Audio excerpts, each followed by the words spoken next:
Hello friends and all my student, আলো arts study centre থেকে আমি আলো মাস্টার তোমাদের যে হিটলার ও দ্বিতীয় বিশ্বযুদ্ধের যে টপিক আমি শুরু করেছিলাম, আজ তার 21তম পাঠ।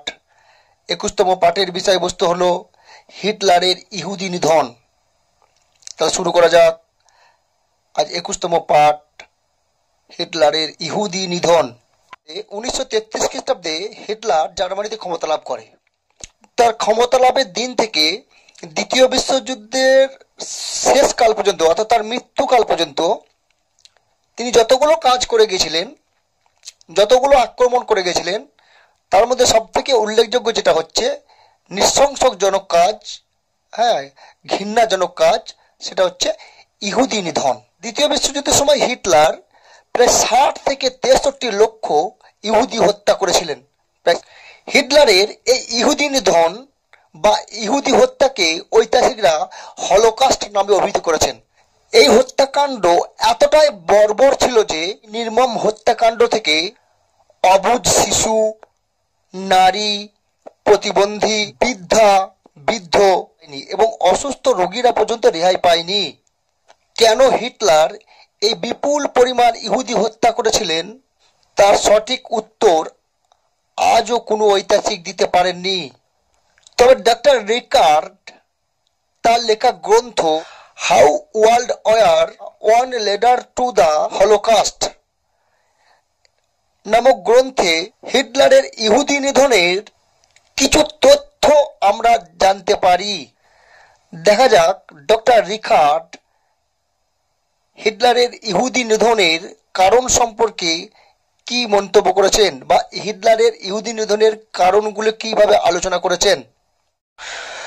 ডক্টর রিকার্ড হিটলারের ইহুদি নিধনের প্রধান কারণ হিসাবে দেখিয়েছেন হিটলারের ছোটবেলা থেকেই ইহুদিদের প্রতি বিদ্বেষ সমাপন্ন মনোভাব।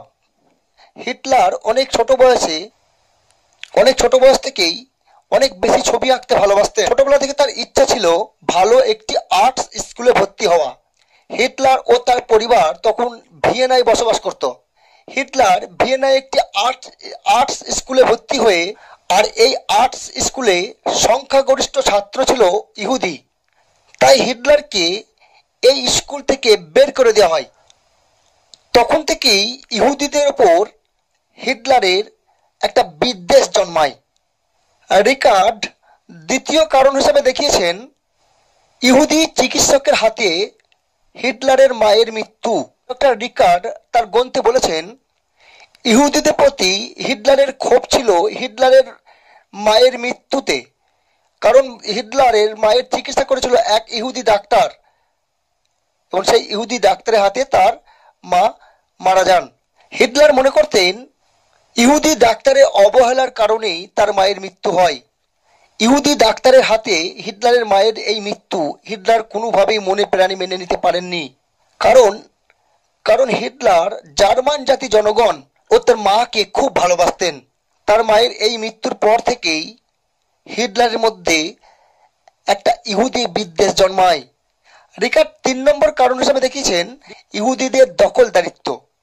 ছোটবেলা থেকেই হিটলার লক্ষ্য করেন জার্মানির সমস্ত বড় বড় শিল্প কারখানাগুলোতে ইহুদি শিল্পপতিরা দখল করে রেখেছে। বেশিরভাগ নিউজ পেপার ও তার কারখানাগুলো ইহুদিরা দখল করে রেখেছে। জার্মানির প্রচুর সম্পত্তি ও জমির মালিক ছিল এই ইহুদিরাই। তাই হিটলার ছোটবেলা থেকে মনে করতেন হয়তো একদিন ইহুদিরা সমগ্র জার্মানকে দখল করে সমগ্র জার্মানকে শাসন করবে এবং জার্মানির সর্বময় সর্বকর্তা হয়ে উঠবে। এই থেকেই হিটলারের মনে ইহুদিদের প্রতি বিদ্বেষ সৃষ্টি হয়। রিকার্ড এরপরে যে কারণটা দেখিয়েছেন হিটলারের ইহুদি নিধনের জন্য, প্রথম বিশ্বযুদ্ধে ইহুদিদের বিশ্বাসঘাতকতা। প্রথম বিশ্বযুদ্ধে জার্মানিদের পরাজয়ের মূল কারণ হিসাবে হিটলার ইহুদিদের দায়ী করতেন। কারণ হিটলার মনে করতেন যে প্রথম বিশ্বযুদ্ধে ইহুদিরা জার্মানির শত্রুপক্ষে অর্থাৎ ইংল্যান্ডের পক্ষে যোগদান করে জার্মানির কাছ থেকে বিজয় ছিনিয়ে নিয়েছিল। হিটলারের ভাষায় ইহুদিরাই ছিল জার্মানি রাজতন্ত্রের ধ্বংসক, অর্থাৎ ইহুদিরাই জার্মানি রাজতন্ত্রকে ধ্বংস করেছে। এই ইহুদিদের কারণেই জার্মানি আজ বিষাক্ত হয়ে উঠেছে। এর ফলে হিটলারের মনে ইহুদি বিদ্বেষ তৈরি হয়। এর পরের কারণ হিসাবে রিকার্ড যে কারণটি দেখিয়েছেন সেটি হলো যীশুখ্রিস্টকে ইহুদিরা হত্যা করেছে, অর্থাৎ যীশুখ্রিস্ট ইহুদিদের দ্বারাই হত্যা হয়েছে। খ্রিস্টান ধর্মের প্রবর্তক যীশুখ্রিস্টকে হত্যা করেছিল ইহুদিরা। এজন্য অনেক ইউরোপিয়ান খ্রিস্টানরা ইহুদিদের পছন্দ করতেন না। এই মত থেকেই হিটলারের মনের মধ্যে ইহুদি বিদ্বেষ তৈরি হয়। রিকার্ড এরপর যে কারণটা দেখিয়েছেন যে হিটলার ইহুদিদেরকে ছোট জাতি মনে করতেন। হিটলার ও জার্মানির মানুষ নিজেদেরকে আর্য জাতির শ্রেষ্ঠ জাতি বলে মনে করত। হিটলারের এই মত হেরেনভক তত্ত্ব নামে পরিচিত। হিটলার ও জার্মান জাতিরা ইহুদিরকে ছোট জাতির লোক বলে মনে করত। কিন্তু এই ইহুদিরাই জার্মানিদের প্রতিদ্বন্দ্বী হয়ে উঠলে হিটলারের মনের মধ্যে ইহুদি বিদ্বেষ তৈরি হয়। রিকার্ড এরপরে যে কারণটা দেখিয়েছেন কারণটি হলো হিটলারের ক্ষমতা লাভের প্রধান বাধা হিসাবে তিনি ইহুদিদেরকে চিহ্নিত করেছেন, অর্থাৎ ইহুদিরা হিটলারের ক্ষমতা লাভের প্রধান বাধা হয়ে দাঁড়িয়েছিল। হিটলার ও তার নাৎসি বাহিনী যখন ক্ষমতা লাভ করার জন্য প্রচার চালায় তখন প্রধান বাধা হয়ে দাঁড়ায় এই ইহুদিরাই। এই ইহুদিরা বেশিরভাগই ছিল কমিউনিস্ট। এই ইহুদি কমিউনিস্টরা মনে করতেন হিটলার জার্মানিতে ক্ষমতা লাভ করলে জার্মানিতে তাদের স্বার্থ ক্ষুণ্ণ হবে। ইহুদিদের এইরূপ আচরণের ফলে হিটলারের মনের মধ্যে ইহুদি বিদ্বেষ তৈরি হয়। এখন দেখা যাক হিটলার কিভাবে ইহুদিদের হত্যা করেছিল, কিভাবে কষ্ট দিয়ে ইহুদিদেরকে হত্যা করেছিল, এই নির্মম হত্যাকাণ্ড চালিয়েছিল। 1933 সালে হিটলার ইহুদি ও কমিউনিস্টদের বিরোধিতা সত্ত্বেও জার্মানিতে ক্ষমতা লাভ করে হিটলার জার্মানিকে প্রথমে আর্থিক দিক থেকে, শিল্প দিক থেকে, অর্থাৎ অর্থনীতির দিক থেকে শক্তিশালী করে তোলে। কিন্তু জার্মানির এই উন্নয়নের সামনে প্রধান বাধা হয়ে দাঁড়ায় এই ইহুদি জাতিরা। তাই হিটলার ইহুদিদের জার্মানি থেকে বিতাড়নের জন্য বিভিন্ন আইন পাশ করে। অপরদিকে জার্মানিরাও চেয়েছিল যে হিটলার ইহুদিদের নিধন করুক। তাই তো জার্মানি জনগণ তাদের শিশুদের মধ্যে ইহুদি বিদ্বেষ তৈরি করে, অর্থাৎ তার শিশুদের মধ্যে ইহুদি বিদ্বেষ সৃষ্টি করে, যাতে ইহুদিদের তারা ঘৃণা করতে পারে। জার্মানিরা তাদের শিশুদের ইহুদিদের ঘৃণা করতে শেখায়। পথে ঘাটে জার্মানিরা ইহুদিদের নির্যাতন করতে শুরু করে। বহু ইহুদি জার্মানিদের অত্যাচারের ভয়ে ও হিটলারের নাৎসি বাহিনীর অত্যাচারের ভয়ে তারা জার্মান ছেড়ে পালিয়ে যায়। জার্মানিদের অত্যাচারে বিখ্যাত বিজ্ঞানী অ্যালবার্ট আইনস্টাইন জার্মানিদের অত্যাচারের ভয়ে আমেরিকায় গিয়ে আশ্রয় নেয়। ইহুদিদের কাছ থেকে জার্মানিরা, অর্থাৎ হিটলারের নাৎসি বাহিনী ইহুদিদের সমস্ত জমি, ভিটে, সম্পত্তি, কলকারখানা, নিউজ শিল্প সব কেড়ে নিতে শুরু করে। এরপর 1939 খ্রিস্টাব্দে হিটলার পোল্যান্ড আক্রমণ করে দ্বিতীয় বিশ্বযুদ্ধ শুরু করে। দ্বিতীয় বিশ্বযুদ্ধ শুরু হওয়ার পরই প্রথম দিকেই জার্মানি হিটলার একটা আইন পাশ করে ইহুদিদের জার্মানি থেকে বিতাড়ন করার জন্য। যে সমস্ত ইহুদিরা হিটলারের বিরোধিতা করত, বা দ্বিতীয় বিশ্বযুদ্ধে যে সমস্ত ইহুদিরা হিটলারের প্রতি বিশ্বাসঘাতকতা করেছিল, সেই সমস্ত ইহুদিদেরকে ধরে এনে বিভিন্ন ডিটেনশন ক্যাম্পে ধরে রাখা হতো ও বিভিন্ন রাজনৈতিক শিবিরে তাদেরকে আটকে রাখা হতো। তাদেরকে দিয়ে বিভিন্ন ধরনের কষ্টকর কাজ করানো হতো না। তাদের কোনো তেমন ভালো খাবার দেওয়া হতো না। তাদের সাথে খুবই দুর্ব্যবহার করত জার্মানি ও হিটলারের লোকজন। তাদেরকে খাবার দিত না বললেই চলে। অনেক ইহুদি না খেতে পেয়ে সেখানেই মারা যায়, ডিটেনশন ক্যাম্পের মধ্যেই বা রাজনৈতিক শিবিরের মধ্যেই মারা যায়। আবার যারা বেঁচে থাকতো তারা কঠিন পরিশ্রম করতে করতে একসময় না খেতে পেয়ে এমনিতেই মারা যেত। তৃতীয় বিশ্বযুদ্ধ চলাকালীন সময়ে হিটলার পূর্ব ইউরোপে বেশ কিছু দেশ দখল করে, যেমন Czechoslovakia, Yugoslavia, Romania, Hungary, Bulgaria, Estonia, Latvia, Finland প্রভৃতি পূর্ব ইউরোপের দেশগুলিতে দখল করে। এই সমস্ত দেশের যেসব ইহুদিরা জার্মানির বিরুদ্ধে যুদ্ধে যোগদান করেছিল, সেই সমস্ত হাজার হাজার ইহুদিদের হিটলারের বাহিনী ধরে এনে গেটো নামক একটি ডিটেনশন ক্যাম্পে বস্তির মধ্যে আটকে রাখত।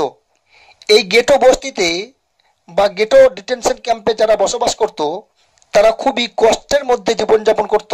যে বস্তিতে 10,000 লোকও থাকতে পারত না, সেখানে লক্ষেরও বেশি ইহুদি রাখা হয়েছিল, জোর করে রাখা হতো। ফলে তারা খুবই চাপাচাপির মধ্যে বসবাস করত। যারা এই বস্তিতে, যে সমস্ত ইহুদি এই বস্তিতে থাকতে চাইতো না, তাদেরকে হিটলারের নাৎসি বাহিনী গুলি করে মেরে দিত। এই বস্তিতে আটক হওয়া ইহুদিরা একসময় খুবই অসুস্থ হয়ে পড়ে এবং হাজার হাজার ইহুদি এই বস্তিতেই মারা যেত। এরপর হিটলার মালগাড়ির মধ্যে ইহুদিদের নির্যাতন করত। গেটো ছাড়াও ইহুদিদের রাখার জন্য বিভিন্ন ডিটেনশন ক্যাম্প তৈরি করা হয়েছিল। একটি ক্যাম্পের সঙ্গে আরেকটি ক্যাম্পের দূরত্ব ছিল প্রায় শত শত মাইল। হিটলারের নাৎসি বাহিনী হাজার হাজার ইহুদিকে ধরে এনে মালবাহী ট্রেনে করে ওই সমস্ত ইহুদিদেরকে ওই সমস্ত ক্যাম্পে নিয়ে যেত। মালবাহী গাড়িতে তাদেরকে চাপাচাপি ঠেলাঠেলি করে ঢোকানো হতো। অর্থাৎ মালবাহী একটি কামরায় যত ইহুদি ঢুকতো তার 10 গুণের বেশি ইহুদিকে সেই জোর করে সেই কামরায় ঢোকানো হতো। অনেক ইহুদি এই মালবাহী ট্রেনেই অসহ্য যন্ত্রণা ভোগ করেই মারা যেত। ইহুদি ছাড়াও হিটলার ওই মালগাড়ি করে বিভিন্ন যারা কমিউনিস্ট আদর্শিত তাদেরকে নিয়েও হত্যা করত। ইহুদি ও কমিউনিস্ট আদর্শে যারা বিশ্বাসী সেই সমস্ত মানুষজনকে যদি ধরা হয়, তাহলে হিটলার প্রায় 90 লক্ষ মানুষ হত্যা করেছিল, তার মধ্যে 63 লাখ ইহুদি ছিল। তাই ঐতিহাসিকরা দেখিয়েছেন হিটলার 90 লাখ থেকে প্রায় 1 কোটি মানুষকে হত্যা করেছিল। যে সমস্ত বন্দি শিবির হিটলার তৈরি করেছিল, সেই সমস্ত বন্দি শিবিরগুলো ছিল অস্বাস্থ্যকর পরিবেশ, সেই সঙ্গে খাদ্য সংকট, আবার প্রয়োজনের তুলনায় 10 গুণেরও বেশি ওই বস্তিগুলোতে ইহুদিদেরকে রাখা হতো, যার ফলে হাজার হাজার ইহুদির মৃত্যু ঘটে। হিটলার ও নাৎসি বাহিনীর ইহুদি নিধনের আরেকটি বড় ও ব্যাপক পদ্ধতি ছিল ইহুদিদের গুলি করে হত্যা করা। একসঙ্গে হাজার হাজার ইহুদিদের সার করে দাঁড় করানো হতো এবং তাদেরকে গুলি করে হত্যা করা হতো। হিটলারের ইহুদি নিধনের আরেকটি বড় পরিকল্পনা ছিল গ্যাস চেম্বার। হিটলার ইহুদি হত্যার জন্য প্রচুর গ্যাস চেম্বার তৈরি করেছিল। ওইসব গ্যাস চেম্বারে হাজার হাজার ইহুদিকে একসঙ্গে চাপাচাপি করে ঢোকানো হতো। তারপর জেহেরালি গ্যাস পাইপের মাধ্যমে ওই গ্যাস চেম্বারে ঢোকানো হতো। হিটলার ইহুদি নিধনের আরেকটি পরিকল্পনা করেছিলেন, সেটা হলো গ্যাস চেম্বারে ইহুদি হত্যা। হিটলার ইহুদিদের জন্য প্রচুর গ্যাস চেম্বার তৈরি করেছিল। ওইসব গ্যাস চেম্বারে একসঙ্গে হাজার হাজার ইহুদিকে চাপাচাপি করে ঢুকানো হতো।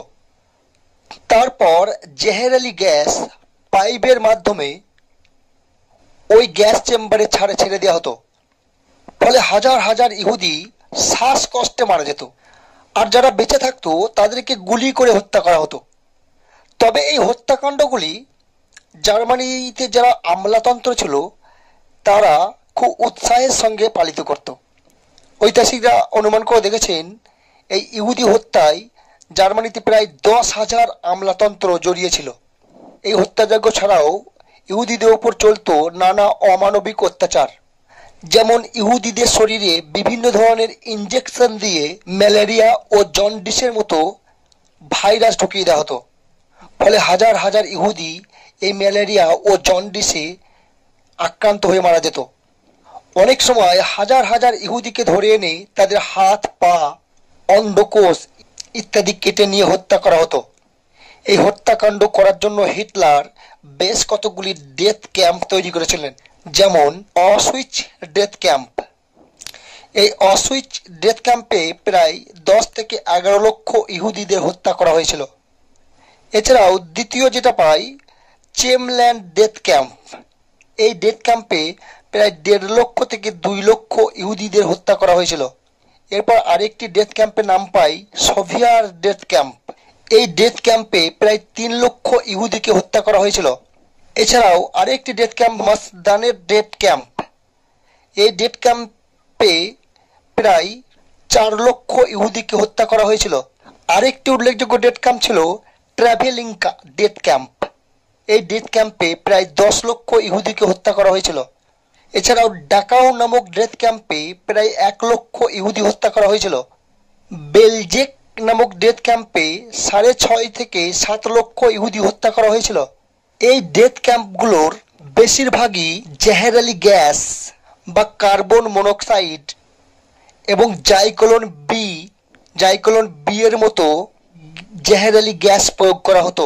এই ডেথ ক্যাম্পগুলিতে ইহুদি ছাড়াও বিরোধী রাজনৈতিক দলের নেতাদের, কমিউনিস্টদের, প্রতিবন্ধীদের, শিশু ও মহিলা সমেত হিটলার ও তার আমলাতন্ত্র সম্প্রদায় সর্বমোট 63 লক্ষ ইহুদিকে হত্যা করেছিল, যা ইতিহাসে হলোকস্ট নামে পরিচিত।